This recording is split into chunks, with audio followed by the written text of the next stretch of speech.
Yom Tov à tous, Bezrat Hashem, Besiatat Ishmaya.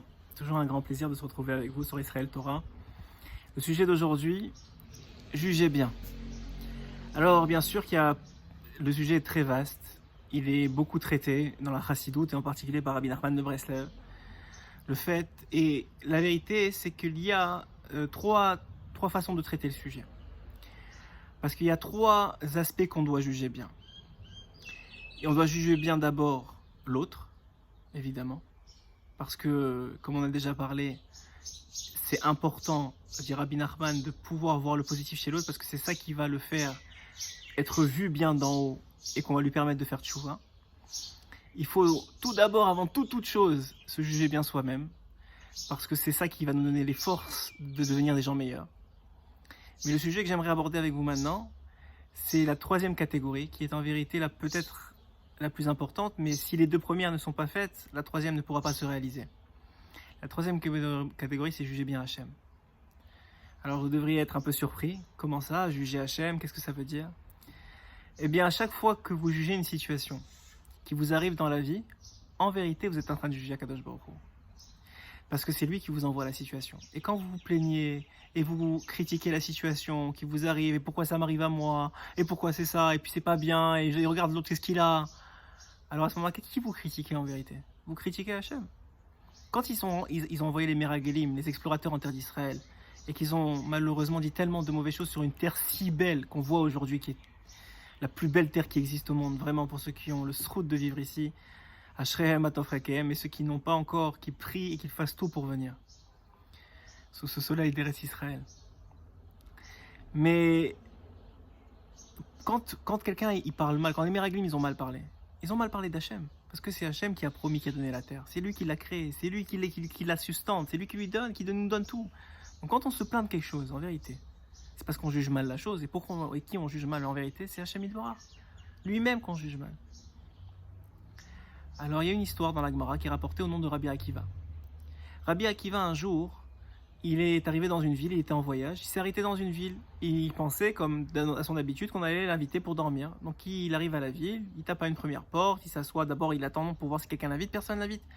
Eh bien, il voit bien que la nuit va bientôt tomber, donc il se dit, bon, je vais aller voir si quelqu'un peut m'accueillir. Et il tape à une première porte, la personne lui refuse le gîte, deuxième porte la même chose, troisième porte la même chose. Il fait le tour de la ville, personne ne lui a accepté le gîte, personne ne l'a accepté qu'il dorme là-bas. Qu'est-ce qu'il aurait dû dire? Ah, comment c'est possible? Quelle bande de Rechaïm? C'est pas normal. Comment ils m'ont refusé de dormir ici? Non, qu'est-ce qu'il a dit lui? Akol et Tova.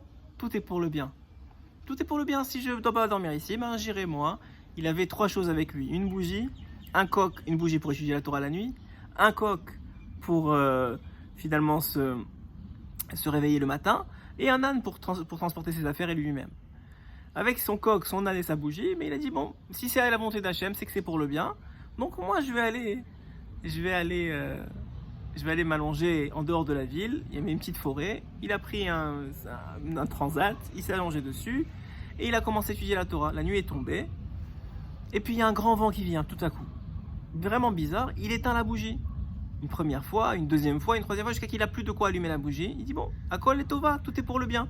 Hachem, il semblerait, c'est bizarre, mais il veut pas que j'étudie, il veut que je dorme. Peut-être je vais avoir une longue journée demain, peut-être il y a quelque chose qui va. C'est sûr que ça va être pour le bien. Donc je vais dormir. Et il s'endort. Et puis il est réveillé tout à coup dans la nuit. Pourquoi? Parce qu'un loup, un chien, en tout cas un animal qu'il n'a pas su bien découvrir, a mangé la poule. Il dit c'est bizarre. Bon, Akol et Tova, tout est pour le bien. Je me réveillerai d'une autre façon, Hachem il a voulu comme ça. Akol et Tova, tout est pour le bien. Et puis, troisième élément, à ce moment-là il ne sait pas pourquoi, il se réveille encore dans la nuit. Et qu'est-ce qu'il voit? Il voit que son âne, il pensait l'avoir bien attaché, etc. Il s'est enfui, il n'y a plus d'âne. Donc il a perdu, il a plus de bougie, plus de coq pour se réveiller le matin, et plus d'âne pour se transporter le lendemain. Et il dit encore à Kol et Tova. Si Hachem il veut comme ça, c'est que c'est pour mon bien. Et il juge Hachem à chaque fois les caves et routes. Il juge Hachem très bien. Il se rendort et se réveille à net, se réveille aux premières lueurs de l'aube, comme s'il avait eu son coq. Hachem l'a réveillé. Et puis là, il est très surpris, il regarde au loin, du côté de la ville, il voit que toute la ville, pendant la nuit, a brûlé. Il y a des Cosaques qui sont passés par là. Ils ont détruit toute la ville pendant la nuit, ils ont tué tout le monde, ils ont brûlé tout sur leur passage.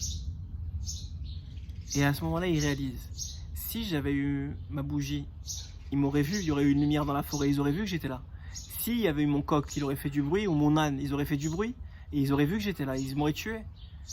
Je vous avais dit à Kol Letova.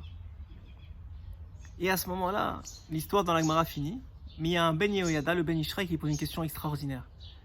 Il dit la chose suivante. Le Ben Ishraï demande et dit, mais à qui il parle? Maintenant, il n'y a plus personne. À qui il dit à Kol Letova? Sur le matin, quand il voit que tout est détruit. À qui il dit, je vous ai dit à Kol Letova? À qui il parle? Et le Ben Ishraï de nous répondre la chose extraordinaire suivante. Vous savez à qui il parle? À nous. Et il est en train de nous enseigner quelque chose de vraiment extrêmement important. Le Rabbi Akiva est en train de nous dire, vous savez pourquoi Hachem a fait en sorte que je vois la raison pour laquelle il m'a fait ces choses-là hier qui avaient l'air mal et que maintenant je vois que c'est bien. Quel mérite j'ai eu de voir le bien? Parce que souvent, des fois, il nous arrive quelque chose de mal, on dit à Kol Letova, mais on ne voit pas pourquoi c'était bien à la fin. On se dit, bon, on a eu un ticket, on a quelque chose, peut-être j'aurais eu un accident, mais on ne sait pas. On juge Hachem les caves et routes. Mais là, il lui a montré le bien. Le Ben Ishraï nous dit, vous savez pourquoi Rabbi Akiva il a eu le mérite de voir le bien qui est sorti de ce soi-disant mal qui apparaissait mal au début? C'est parce qu'il a dit à Kol Letova. Quelqu'un qui, quoi qu'il lui arrive, dit c'est pour le bien. Ou plus encore, comme le maître de Rabbi Akiva Ish Gamzu, il dit ça c'est bien. C'est pas que c'est pour le bien, c'est bien. C'est la meilleure chose qui peut m'arriver maintenant. Ça c'est encore un autre niveau, comme le Baal Shem Tov l'enseigne à ses élèves.